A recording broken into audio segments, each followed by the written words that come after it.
भवसर ऐसे तारा तवयछय मृत्युंजय वनान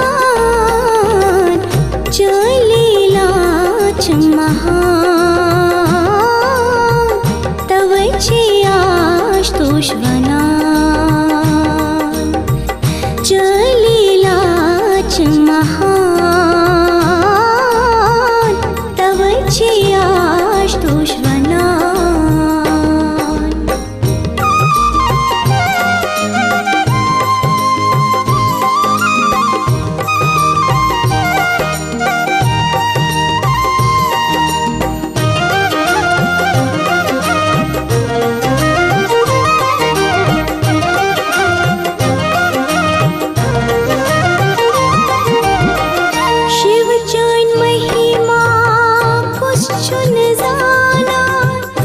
सृष्टि सार से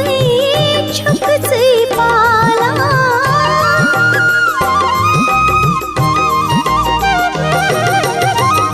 शिव जैन महिमा कुछ न जाना सृष्टि सार से छुप से पाला आके पांगड़ से खुश से रोजा दुख दर्द बकतन लीला च महान तवयछय आशुतोष वनान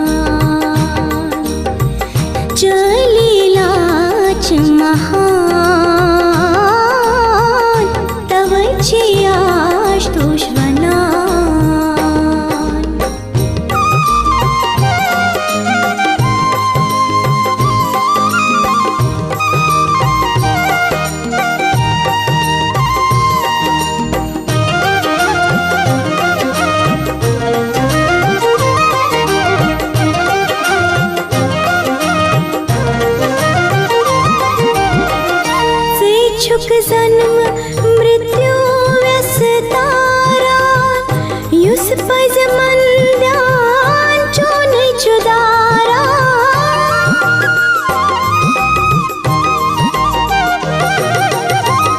से छुक जन्म मृत्यु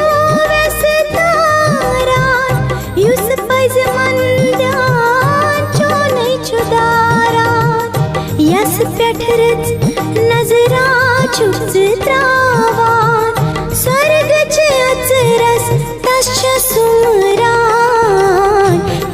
लीला च महान तवयछय आशुतोष वनान लीला च महान तवयछय आशुतोष वनान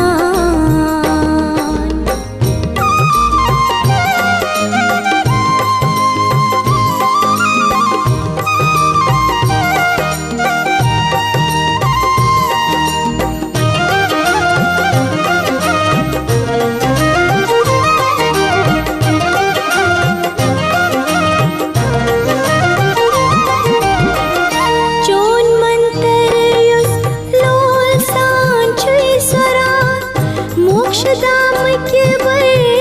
तस चुक मचरा